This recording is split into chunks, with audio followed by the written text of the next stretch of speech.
Oi pessoal, eu sou o Daniel. Oi gente, eu sou a Stephanie. A gente vai fazer um vídeo para vocês falando um pouco mais sobre o Working Holiday Visa, o visto que a gente chegou aqui na Austrália essa semana. Nós dois aplicamos para dois vistos diferentes, o 462 e o 417, mas os dois têm o mesmo intuito, que é trabalhar e viajar, ter umas férias na Austrália por um período de até 3 anos. E ele tem uma validade de 1 ano a partir do momento que você pisa na Austrália. Depois que seu visto é aprovado, você tem até 1 ano para entrar aqui. Depois disso, você pode renovar o visto por mais 1 ou 2 anos. Então, como que funciona esse período de renovação? É exigido que a gente tenha alguns trabalhos específicos em áreas de hospitalidade, como, por exemplo, recepção, trabalhar em restaurantes, em bares, em limpeza, na construção civil, fazendas, que são muito famosas também. E você tem que ter esses trabalhos específicos por um período de 88 dias para renovar para o 2º ano. E aí, para renovar para o 3º ano, você precisa ter 6 meses de trabalho específico em áreas remotas da Austrália.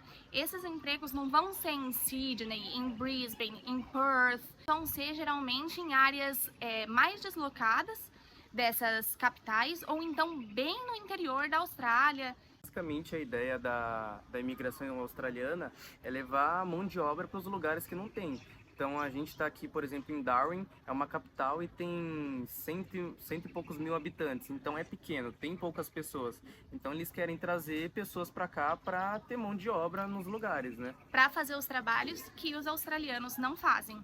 E a Austrália, no geral, ela tem o maior salário mínimo do mundo, então ela paga bem, mesmo quem faz esse tipo de serviço, que não é bem pago lá no Brasil. Normalmente quem vem para cá com visto de estudante tem aquela limitação de 48 horas quinzenais. Então seria aquele meio período, né?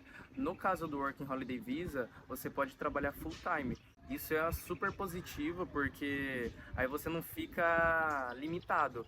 Na prática, o que acontece? A galera que vem com visto de estudante acaba pegando qualquer tipo de emprego, faz alguma coisa informal, trabalha cash in hand, vai vivendo dessa forma. No Working Holiday Visa você não tem essa preocupação. Porém, ele tem uma limitação de 6 meses com o mesmo empregador. Ou seja, depois de 6 meses, teoricamente você precisa trocar de trabalho. Tem algumas exceções que você pode trabalhar por mais tempo, mas é uma coisa que a gente quer estudar até um pouco mais. Eu vim com visto 462, eu apliquei com um passaporte brasileiro. E eu vim com o visto 417, que é o mesmo visto, só que eu apliquei como italiana, porque eu tenho a cidadania italiana. Bom, tem alguma diferença entre os vistos em relação aos requisitos necessários. Então, por exemplo, para o passaporte brasileiro, que é o visto 462, você tem que ter até 30 anos quando você aplica o visto. Se você tiver 30 anos e 11 meses, você ainda assim consegue aplicar o visto. O da Stephanie já é o limite para ela, no caso, com o passaporte italiano, é 35 anos. Para o passaporte brasileiro, eles também pedem um nível de proficiência em inglês. Então, eles pedem um nível de proficiência funcional. Que eles chamam. Tem algumas provas que você pode fazer. No meu caso, quando eu apliquei o visto, ainda podia utilizar a nota do TOEFL, mas agora está sendo só o PTE, o IELTS e tem, eu acho que da Cambridge também. Dentro do site da imigração ele fala quais provas você pode aplicar e qual que é o nível de inglês que você precisa. Eu precisava tirar 32 de 120. O meu nível de inglês, eu considero ele um intermediário avançado. Eu já fiz algumas aulas de inglês no passado e eu tirei 79 de 120. Então, no caso do 417, eu não precisei fazer essa prova. claro, a Stephanie veio com o passaporte italiano, mas se vocês olharem no site da imigração, lá tem uma lista de países que também englobam 417, tá Geralmente são os europeus, né? Você precisa comprovar 5 mil dólares australianos. Basicamente é uma forma da imigração saber que você vai ter um resguardo, um dinheiro de segurança caso dê alguma coisa errada. E um dinheiro suficiente também para você comprar uma passagem de volta. Não necessariamente esse dinheiro precisa estar na sua conta. Muita gente também acaba utilizando a própria conta dos pais, dinheiro que está aplicado em investimento, enfim. Então, no fim das contas, na hora que você vai aplicar para o visto, você só precisa de alguma forma vincular que aquele dinheiro você poderia acessar. Eu apliquei com dinheiro que estava na minha conta, meu pai me emprestou um dinheiro, depois eu devolvi para ele. Mas tem gente que isso aí também faz o do pai, usa a conta do próprio pai e aí faz uma cartinha só vinculando que aquele dinheiro pode ser acessado por ele também. A gente aplicou 10 meses antes da gente chegar aqui, aí esse era o extrato bancário que a gente tinha. Mas no momento que a gente chegou aqui, ninguém exigiu que a gente mostrasse que tinha esse valor em mãos. Pode ser que eles peçam, pode ser que eles não peçam. Mas no nosso caso, não teve nenhuma exigência, então assim, contanto que você comprova que você tem aquele dinheiro no momento da aplicação, tudo certo. Depois é outra história. Outro requisito também no caso do 462, isso não é requisito para o 417, certo? Certo. Mas no caso do 462, você precisa ter feito pelo menos 2 anos de algum ensino pós-ensino médio. Então, o que seria isso? Algum ensino técnico, alguma faculdade. Então, no meu caso, eu já tinha me formado, eu só simplesmente peguei e apliquei com o meu certificado de conclusão traduzido, no caso. A tradução desse certificado de conclusão não precisa ser juramentada. Ele fez essa tradução com um tradutor que assinou para ele e falou sobre a experiência que ele tem realizando traduções desse idioma. E a gente percebeu também, tem gente que acaba nem traduzindo, aplica em português mesmo, e tem gente que traduz pelo Google Tradutor. Enfim, eu acho que não é um item que precisa se preocupar muito. Eu tentaria fazer o melhor para evitar de ter problemas ou demorar mais para o visto sair, né? Inclusive, o extrato bancário que a gente aplicou no visto, também nós fizemos tradução por conta própria. Então, a gente só colocou ali o valor que nós tínhamos em reais na nossa conta e o valor correspondente em dólares australianos. Só. Porque como eles pedem um valor de $5.000 e a gente tem a nossa conta em reais, a gente precisa apresentar essa conversão para eles. Vou falar um pouco para vocês agora de como foi um passo a passo de aplicar o visto. Vou falar sobre datas também, mas data é uma coisa um pouco relativa, porque pode variar de acordo com a época. A gente aplicou mais ou menos na metade do ano de 2023. Então, mas no site da imigração, você consegue acompanhar mais ou menos quanto tempo está levando em média para saírem os vistos, tá? Fiz a prova do TOEFL no dia 20/5 de 2023. O resultado saiu 5 dias depois, no dia 25. A aplicação do visto em si, eu fiz no dia 28/5. Então, saiu o resultado da prova, eu já saí correndo para aplicar para o visto. E no caso desse visto, eles pedem para você fazer alguns exames médicos em algumas clínicas credenciadas. Qual que é o problema disso? Não é qualquer lugar que você faz. Então, às vezes, você mora mais no interior do Brasil, ou você mora num lugar mais afastado, você vai ter que se preocupar em ir até um lugar, numa clínica credenciada, que normalmente são nas capitais e nem são todas, no caso, né? Fiz os exames no dia 13/6, então ali quase 2 semanas depois. E por último, depois que você faz esses exames, que é um exame médico, você faz uma consulta, é super rápido.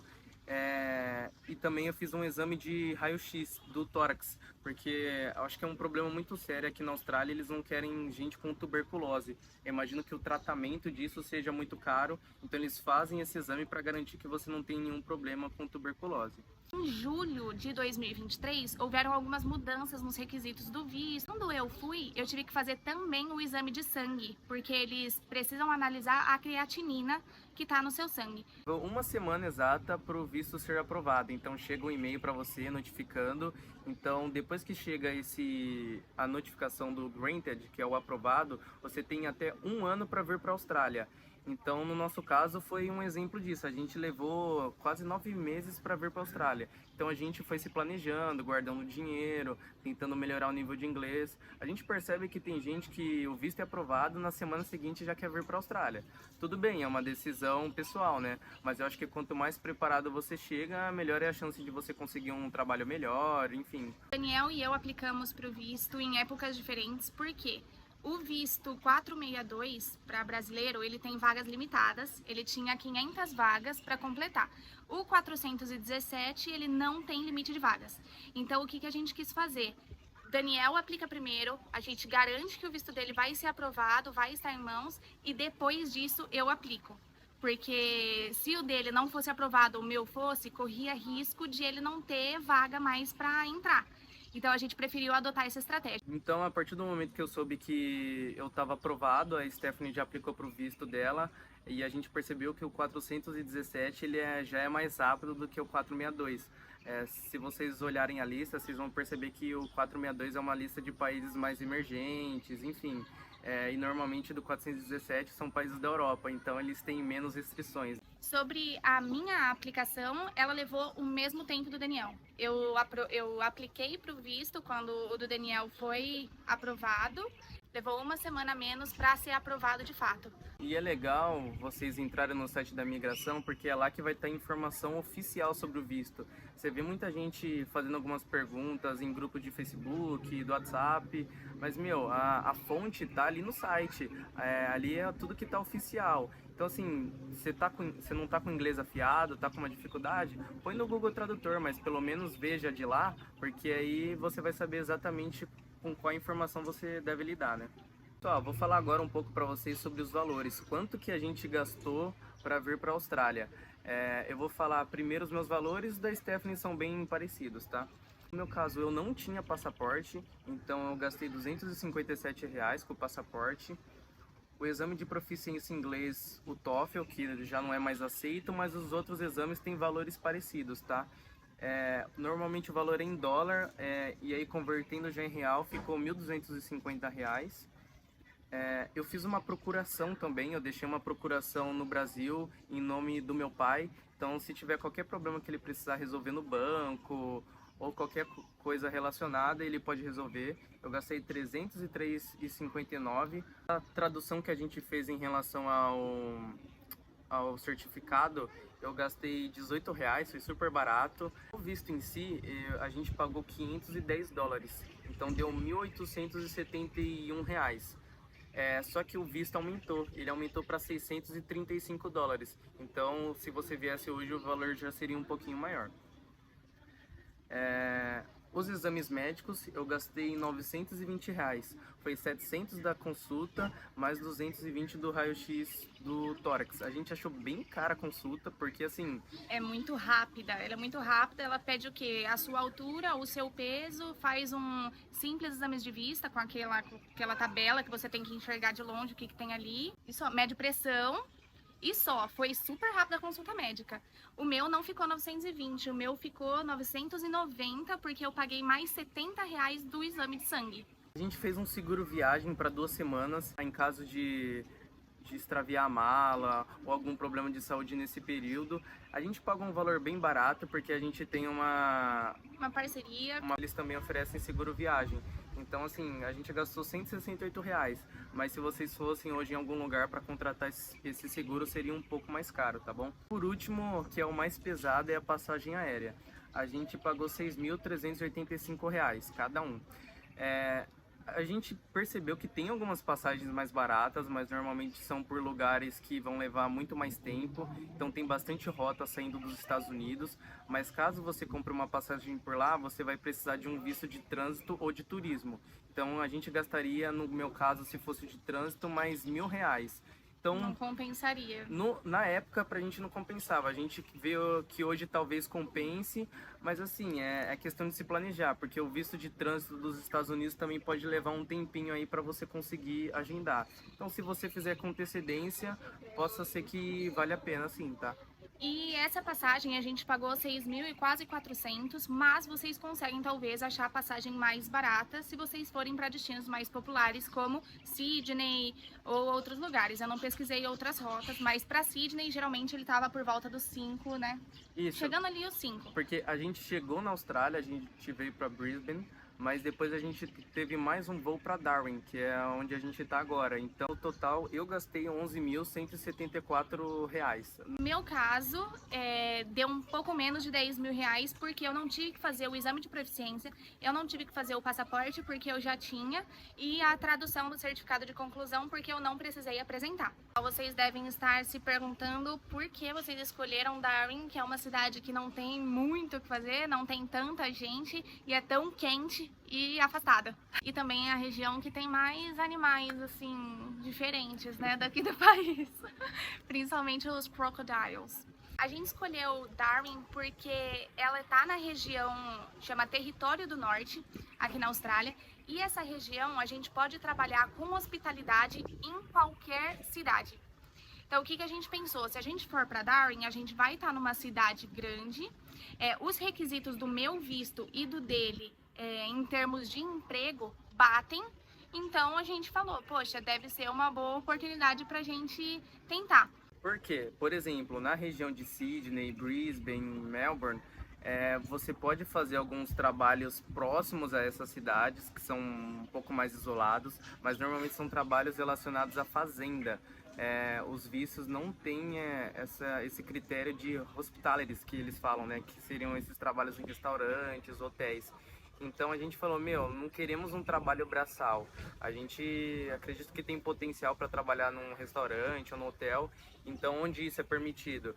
Então a gente falou que a gente viu que todo o território do norte era possível fazer isso. Então a gente falou, então vamos para Darwin, que seria a maior cidade dessa região para isso, né?